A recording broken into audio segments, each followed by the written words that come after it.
Vamos abrir as nossas Bíblias. Prometo ser breve.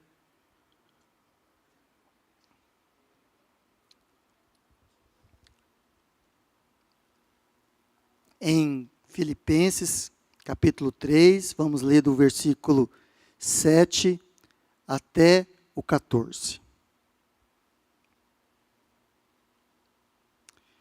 Amém? Mas o que para mim era lucro, passei a considerar como perda. Estou lendo na NVI. Por causa de Cristo. Mais do que isso, considero tudo como perda, comparado com a suprema grandeza do conhecimento de Cristo Jesus, meu Senhor, por quem perdi todas as coisas. Eu as considero como esterco para poder ganhar Cristo e ser encontrado nele, não tendo a minha própria justiça que procede da lei, mas a que vem mediante a fé em Cristo, a justiça que procede de Deus e se baseia na fé. Quero conhecer Cristo, o poder da sua ressurreição e a participação dos seus sofrimentos, tornando-me como ele em sua morte, para de alguma forma alcançar a ressurreição dentre os mortos. Não que eu já tenha obtido tudo isso, ou tenha sido aperfeiçoado, mas prossigo para alcançá-lo. Pois para isso também fui alcançado por Cristo Jesus. Irmãos, não penso que eu mesmo já o tenha alcançado, mas uma coisa faço, esquecendo-me das coisas que ficaram para trás, e avançando para as que estão diante, prossigo para o alvo, a fim de ganhar o prêmio do chamado celestial de Deus em Cristo Jesus. Senhor, obrigado pela tua palavra mais uma vez. Abre a nossa visão, Senhor. Faz-nos, ó Senhor Deus, entender o tempo. Faz-nos cumprir o teu propósito. E dá o teu fruto, Senhor Deus, para a tua glória. No nome de Jesus.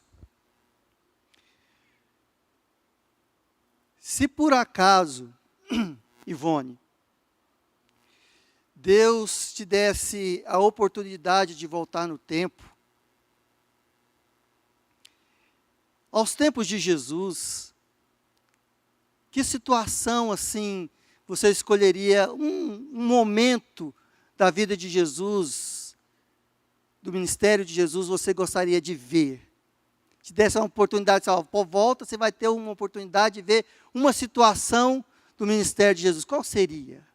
Ou da vida de Jesus, ou um milagre, qual que seria?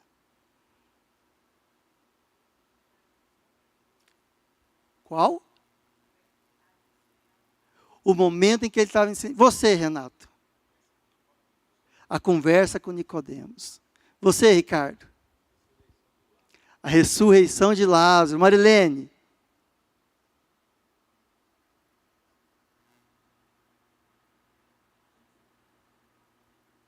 Oi? A ressurreição de Lázaro. Eu preparei essa palavra, eu pensei nisso, eu falei, rapaz, que momento que seria? E tem um momento que eu gostaria muito de voltar. Que eu queria ser um mosquitinho e estar lá. A Bíblia fala que Jesus, todas as vezes, ou na maioria das vezes em que ele terminava o dia, ele subia para um lugar solitário, ele ia para lugares solitários e iria orar. E às vezes ele passava a noite orando. Né? Ele acabava de fazer a multiplicação dos pães, falava para os discípulos, vão na frente que eu vou subir ali e vou orar. Muitas vezes os discípulos acordavam e Jesus não estava ali, estava orando. Isso muitas vezes, em Lucas, você olha Jesus, você vê Lucas falando, e Jesus subia para o monte para orar. E Jesus ia para lugares solitários para orar. E eu sempre fiquei com vontade de saber o que ele orava. Eu queria ser uma lagartixa, para ficar só ouvindo o que é que ele conversava com Deus. O que ele passava conversando com Deus? O que esse momento, né, a transfiguração foi um desses momentos que foi aberto ao público. Mas Jesus, muitas vezes, aliás, quase todos os dias, Jesus fazia isso. Né? Ele subia e orava. Isso me faz lembrar que Deus, Ele planta um jardim. E ao plantar o jardim, Ele coloca nesse jardim o homem que formara. E a Bíblia dá a entender que Deus vinha na viração do dia, todos os dias, conversar com Adão. Trocar ideia com Adão. Quase que com uma prestação de contas daquilo que Adão tinha feito no dia. E Adão sentava com Deus e conversava com Deus a respeito daquilo que ele fazia. Deus, hoje eu trabalhei no setor B do jardim. Eu podei as videiras, eu colhi os abacate, eu plantei, eu cultivei, eu arei aquela parte do jardim que estava para arar, e tal, e tal, e tal, e tal. E ele começava a falar com Deus, e Deus ia falando com ele, ia conversando com ele. E Adão falava das dificuldades, e Adão falava dos projetos que ele tinha para o jardim, e ele falava as coisas que ele tinha que fazer no jardim.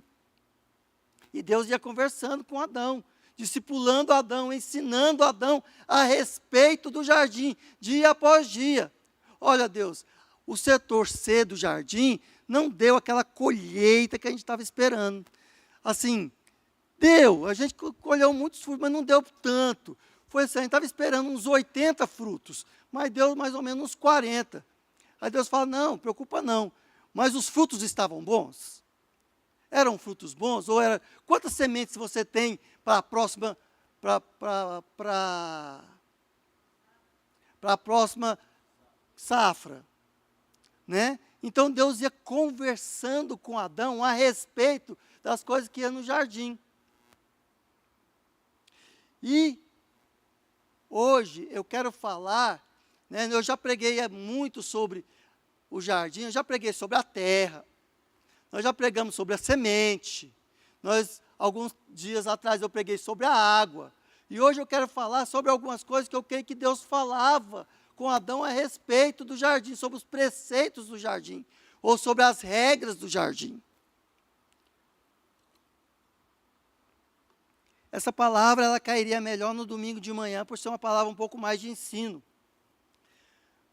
Mas é importante, com base que nós estamos na noite de reflexão, de celebração, de retrospectiva, entender esses preceitos. E uma das coisas que eu acho que Deus falava com Adão e conversava com o homem Jesus, era sobre alguns desses preceitos. E um primeiro preceito, ou uma primeira regra, ou um primeiro princípio, fala-se da visão. Todo aquele que trabalha no jardim, é necessário ter uma visão clara daquilo que é o jardim. A visão é necessária para que eu possa trabalhar no jardim, ter parte de uma visão. Tudo faz parte de uma visão. E essa visão precisa ser clara o suficiente para que eu não perca de vista o processo do desenvolvimento do jardim. Porque é fácil, meus queridos. É fácil eu começar um processo em janeiro e ali em março eu já ter me desviado do processo. É muito fácil eu começar com um propósito ou com uma visão ali em janeiro e eu, ali em abril, já não saber mais por onde eu estou andando. É muito fácil eu começar a construir uma casa que seja plana e no meio do processo eu mudar ela para 2 andares, porque alguém foi e falou que queria 2 andares da casa. Se eu não tenho uma visão clara, se eu não tenho uma visão definida daquilo que eu quero, eu com certeza vou ter desvios. E se eu tenho desvios, com certeza o resultado não vai ser aquilo que eu me propus a fazer. Em Êxodo, capítulo 25, versículo 40, Deus fala para Moisés: Moisés, faça tudo de acordo com o que eu te mostrei no monte. Na ocasião, Deus tinha dado para Moisés o quê? O tabernáculo. E Moisés, não era para Moisés fazer o tabernáculo da cabeça dele, era de acordo com a visão, era de acordo com aquilo que Deus tinha falado para ele fazer. Não tinha margem para improviso. Ter uma visão é importante para que eu tenha um bom desenvolvimento do jardim. É fácil eu começar um projeto. Ter um foco, uma visão é essencial para quem quer ser alguém que quer cuidar e cultivar o jardim. Mas outro princípio que é importante no jardim é o tempo. Eu preciso ter uma visão, mas eu também preciso discernir o tempo. Porque cada semente tem um tempo para germinar. Eu não planto um pomar e todas as árvores dão fruto no mesmo tempo. Não é? Por exemplo, o abacate. O abacate, se eu for plantar a semente de abacate, ele leva de 7 a 15 anos para dar fruto. Se eu for fazer isso por meio de enxerto, dá ali de entre 3 a 5 anos. Tem fatores que eu preciso considerar. Eu preciso considerar o clima. Eu preciso considerar o adubo, a irrigação, a polinização, para saber o quanto isso vai ser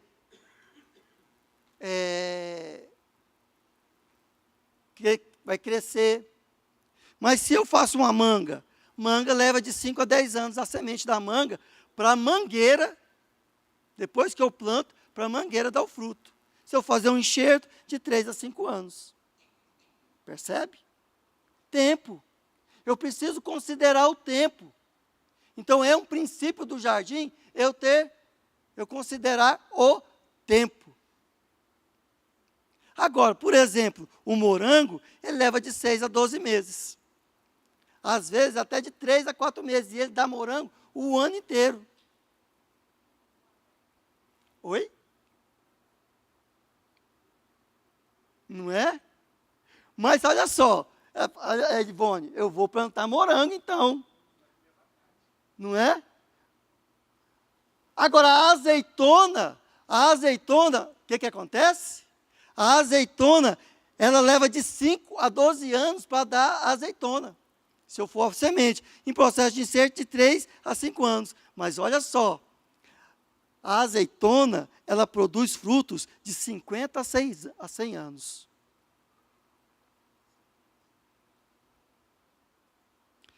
Não adianta eu querer colher azeitona no espaço de tempo de cultivo de um morango. E também não adianta eu querer fazer azeite de morangos. Se eu quero ter azeite, eu tenho que plantar azeitona. Muitas vezes nós queremos tirar azeite de morango. Muitas vezes nós queremos que o morango dê um azeite. E não respeitamos o tempo que é necessário para a azeitona crescer, para ela dar. E queremos muitas vezes que o morango dê azeite. O morango não vai dar azeite, queridos. O que dá azeite é a azeitona. Se eu quero colher azeitona, eu preciso plantar a semente de azeitona e esperar o tempo da azeitona.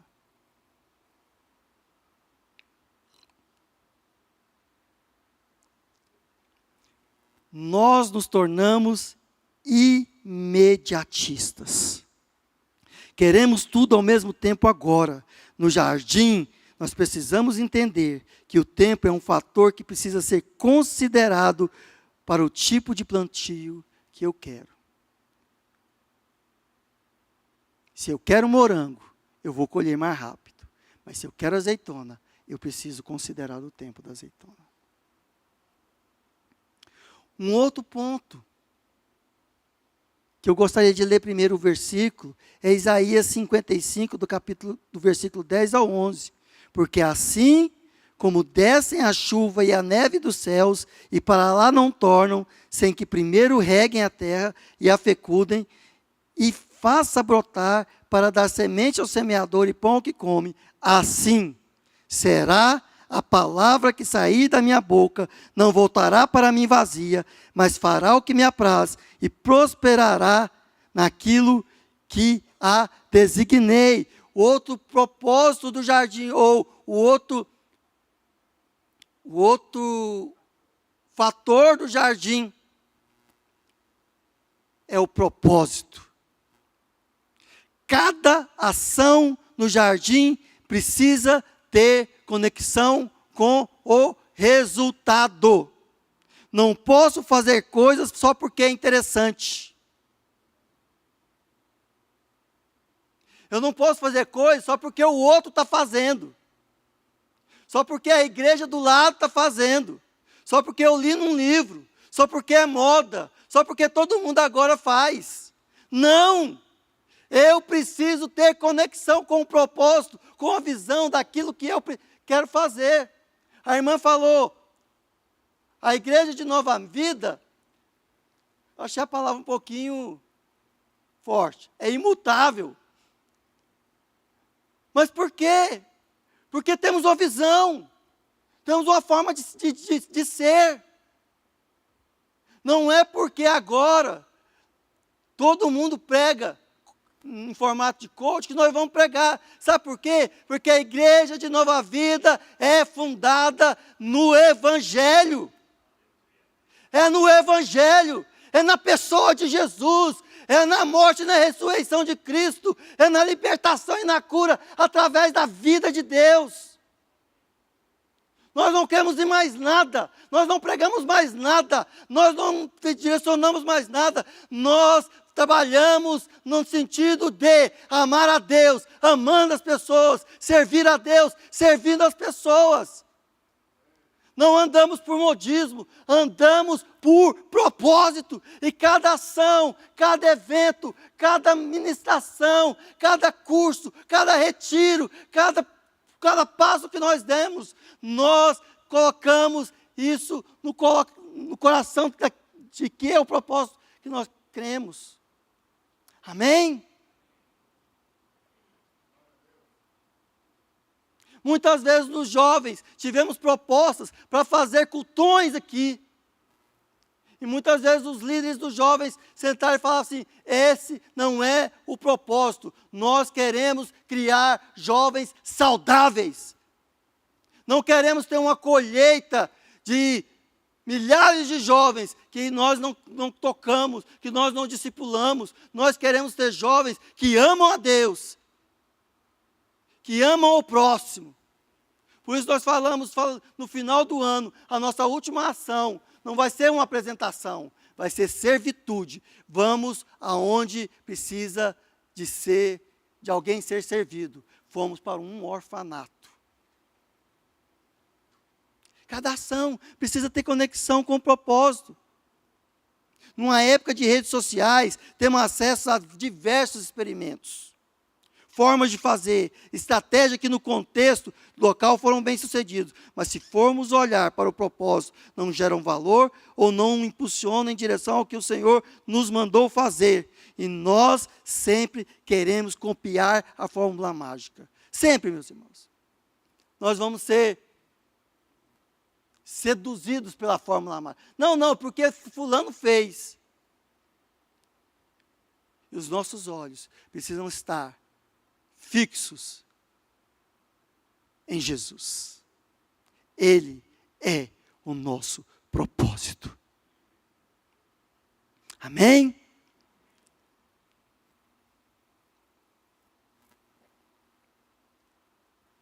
Outro preceito do jardim é o fruto.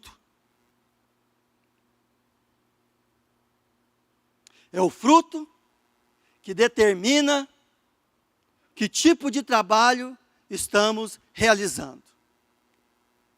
Vamos lá? Comigo de novo. É o fruto que determina o tipo de trabalho que estamos realizando. Se o fruto é bom ou se ele é ruim. Se ele é doce ou se ele é amargo. Se o fruto é agradável ou se ele traz repugna. Não é o tamanho da árvore, não é a beleza das flores, não é a imponência, é o fruto.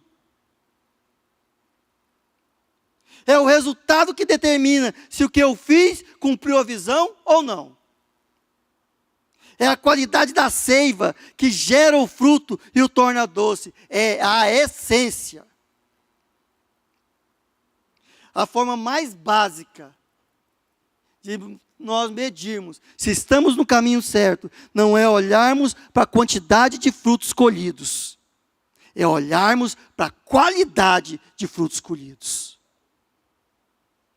Não importa, meus irmãos, se Jesus deixou na terra 100 pessoas, 12 pessoas, 500 pessoas, 1000 pessoas, importa se aquelas pessoas, elas seriam batizadas no Espírito Santo depois que ele subisse. Não importa, meus irmãos, se o tabernáculo estava bonito, estava feio, estava agradável, estava cheiroso, não importa isso. Importa se ao montar o tabernáculo, a glória de Deus desceria sobre ele. É isso que importa. Não importa o quanto você é proficiente no seu instrumento aqui, que bom que seja, mas importa se quando você abre a boca, Deus é glorificado. Vidas são transformadas. Pessoas são salvas. Não importa, meu querido, se você fala bonito ou se você fala feio. Importa se quando você ajoelha, o céu desce. Importa é o fruto. Visão, tempo, propósito, fruto. Vamos falar? Visão, tempo, propósito, fruto. Visão, tempo, propósito, fruto. E eu imagino que Adão muitas vezes virava para Deus e falava assim: Deus, não tá rendendo. Não está indo, porque muitas vezes nós achamos que cuidar do jardim é uma linha reta, é linear. Ó, o seguinte, eu vou sair daqui e vou parar lá em Canaã, e vai ser tudo certo. 40 anos.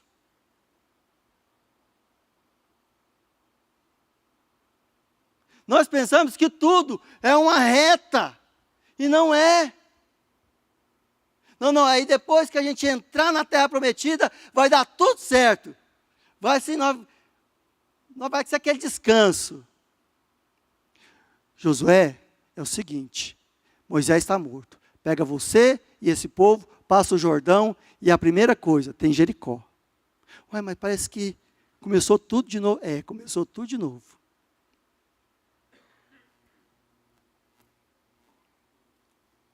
E Adão virava para Deus, mas parece que essa parte do jardim não está crescendo. Essa parte do jardim não está sendo colhida. Não, espera aí, vamos olhar, vamos ver o que precisa ajustar. E aí, meus queridos, eu quero falar para vocês de algo, de uma dinâmica, nessa dinâmica do jardim, que muitas vezes é cansativa, extenuante, e requer uma boa dose de resiliência. Uma atitude é necessária para não pararmos. Uma coisa é necessária. Fala uma coisa. Vocês viram que eu gosto dessa palavra, né? Uma coisa. Uma coisa é necessária. Uma atitude que se divide em duas ações. E eu quero falar disso agora. Isso está lá no texto onde nós lemos, em Filipenses 3, versículo 13. Irmãos, não penso que eu mesmo já o tenha alcançado, mas uma coisa faço, esquecendo-me das coisas que para trás ficaram, avançando para as que estão diante, prossigo para o alvo, a fim de ganhar o prêmio do chamado celestial de Deus em Cristo Jesus. Duas atitudes. A primeira, esquecer. Eu preciso aprender a esquecer. E esquecer não é jogar debaixo do tapete. Esquecer não é fingir que não aconteceu.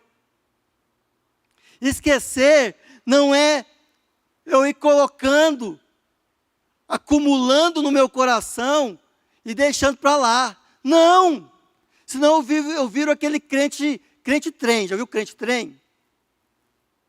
Ele vai acumulando coisas, vai acumulando mágoa, vai acumulando falta de perdão, vai acumulando preconceito, vai acumulando rótulo, e aí ele vai ficando assim, ele vai ficando lento, vai orar, não consegue, vai... Por quê? Porque foi acumulando. Esquecer não é isso. Esquecer não é isso. Esquecer fala de que nós precisamos olhar para o que aconteceu. Fazemos um balanço sincero e celebrarmos o que precisa ser celebrado. Tirarmos as lições aprendidas e entender que tem coisas que vão ser aproveitadas, mas tem coisas que vão ter que ser descartadas. Esquecer, eu preciso resolver. Entende? Eu preciso finalizar. Eu só posso trabalhar no jardim se eu esquecer. Paulo fala, olha, teve um monte de coisas na minha vida que não deram certas. E teve um outro monte de coisas que deram certas. Mas sabe o que eu faço dessas coisas? Eu esqueço delas. Eu trato elas como refúgio. A única coisa que me interessa é Cristo. A única coisa que me interessa é a pessoa de Jesus, é me conformar com Ele, é me conformar com os seus sofrimentos, para de alguma forma eu alcançar a ressurreição entre os mortos. Eu quero ser igual a Cristo, eu quero me tornar um jardim fechado, regado e cuidado para a glória do Senhor. Eu quero ser alguém cheio da presença de Deus. Eu quero ser alguém cheio da pessoa de Jesus, do fruto do Espírito. Mas para isso, eu preciso esquecer. Eu não posso ser alguém que guarda. Amém? Esquecer. Mas também eu preciso de outra atitude. Olha só. Esquecendo-me das coisas que ficaram para trás e avançando. Eu preciso avançar, avançando para as coisas que estão adiante, prosseguindo para o alvo, a fim de ganhar o prêmio do chamado celestial de Deus em Cristo Jesus, Ministério de Música. Eu preciso avançar. E avançar, meus queridos, fala de quê? Fala de uma disposição para me firmar no propósito. Esse ano, nós aprendemos a amar a Deus. Ou começamos a aprender a amar a Deus amando pessoas. Aqui dentro. Mas ano que vem, nós vamos ampliar o jardim. Vamos aprender a amar a Deus, amando as pessoas lá fora. Amar a Deus, amando as pessoas, uns aos outros. Uns aos outros. Precisamos derramar tudo aquilo que Deus tem feito conosco lá fora. Amém? Avançar exige o entendimento de que tudo o que não é prêmio é refúgio. Tudo que não aponta para Jesus é refúgio. Tudo que não aponta para o Evangelho é refúgio. Tudo que não aponta para a vida em Deus é refúgio. Tudo que não aponta para a glorificação da pessoa de Jesus é refúgio. É refúgio. Se a sua casa não glorifica a Deus, se o casamento de você não glorifica a Deus, se a minha promoção não glorifica a Deus, se a minha faculdade não glorifica a Deus, se tudo que eu ganhei não glorifica a Deus, é refúgio. Porque eu tenho uma missão. Jesus. Ele é a minha missão. Exige uma boa dose de fé e entender que o dono do jardim é o maior interessado no sucesso do jardim. Ele é o patrocinador do jardim. Deus é o patrocinador do jardim. É Ele que nos dará a semente. É Ele que nos dará o adubo. É Ele que faz brotar a água. É Ele que derramará a chuva. É Ele que dará crescimento. Ele é o patrocinador do jardim. Avançar necessita que olhemos para frente, olhemos para o alto, olhemos mais para a possibilidade do que para a dificuldade. Avançar exige um coração grato pelo pouco e pelo muito, com a mesma intensidade. Avançar exige que a cada passo nós olhemos como mais um passo e não apenas como um passo. Avançar exige que se entenda que cada centímetro conta, cada conquista é parte de um todo.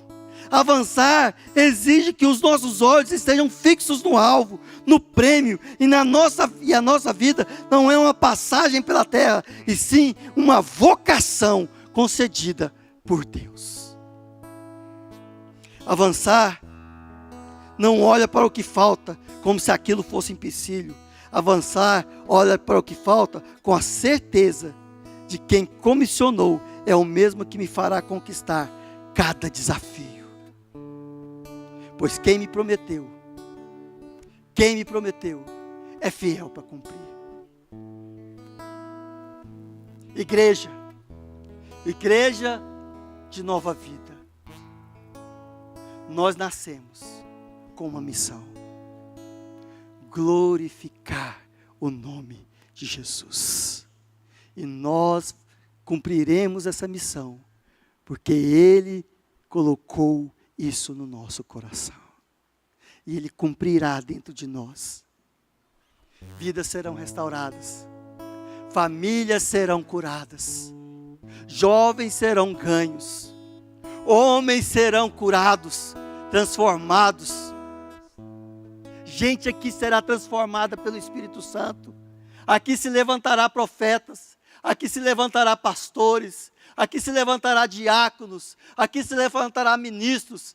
Porque aqui reina a pessoa do Senhor Jesus. Os nossos jovens nas suas faculdades serão uma luz no meio das trevas. Os homens se levantarão com varolinidade. As nossas mulheres serão como flores polinizadoras da presença de Deus. Nunca faltará vinho e azeite neste lugar, porque nós pregamos aquele que ressuscitou, e porque Ele vive, porque Ele ressuscitou, eu posso crer no amanhã, eu posso crer, não no governo de ocasião, mas porque Ele vive, eu posso crer no 2025, 2026, 2027, até que Ele volte. Porque Ele vive. Porque Ele vive. Eu sei. Eu sei. Que Ele não me deixará falhar. E esse jardim crescerá, se expandirá e cumprirá o seu propósito. Fiquem de pé e glorifiquem a Deus falando: Senhor, conta comigo, porque eu estou contando contigo. Conta comigo, Senhor. Foi muito bom o ano de 2024, mas porque tu vives, eu posso crer no amanhã. No nome de Jesus.